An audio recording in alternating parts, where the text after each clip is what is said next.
మేము ఖచ్చితంగా అప్పుడు చెప్పాను, ఇప్పుడు చెప్తున్నాను. ఇప్పుడు ఉన్నటువంటి ఆయనకైతే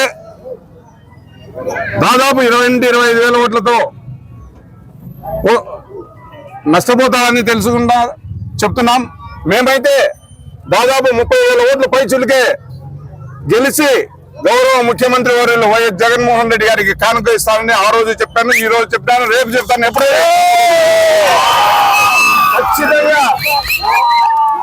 ఖచ్చితంగా ప్రజాదరణ కలిగిన వ్యక్తిని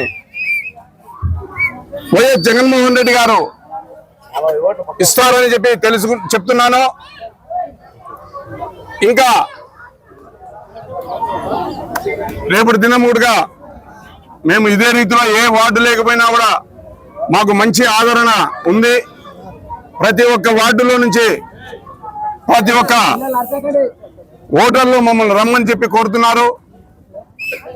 మేము పార్టీకి వ్యతిరేకులం కాదు, ఇక్కడ ఉన్నటువంటి ఎమ్మెల్యేకి వ్యతిరేకులం మేమందరం కలిసి.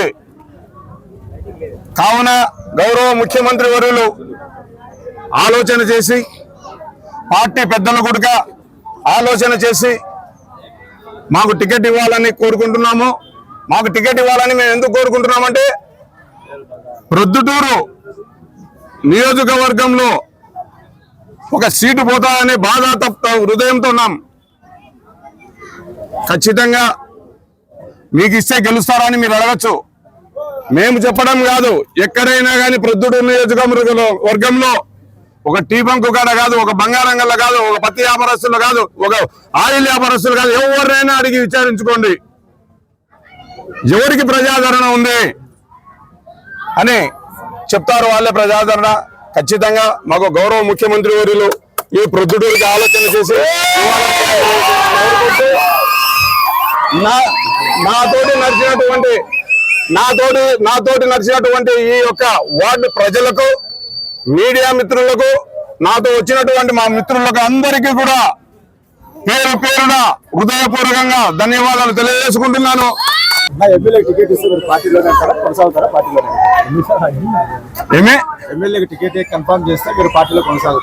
అతను ఓటమి కొడతాం ఖచ్చితంగా చెప్తున్నాను. అతను గెలిస్తే పొద్దుటూరు చాలా ఇబ్బందిగా ఉంటారని చెప్పి నేను అనడం కాదు, పొద్దుటూరు ప్రజలు కూడా అంటున్నారు. ఖచ్చితంగా నమస్తే.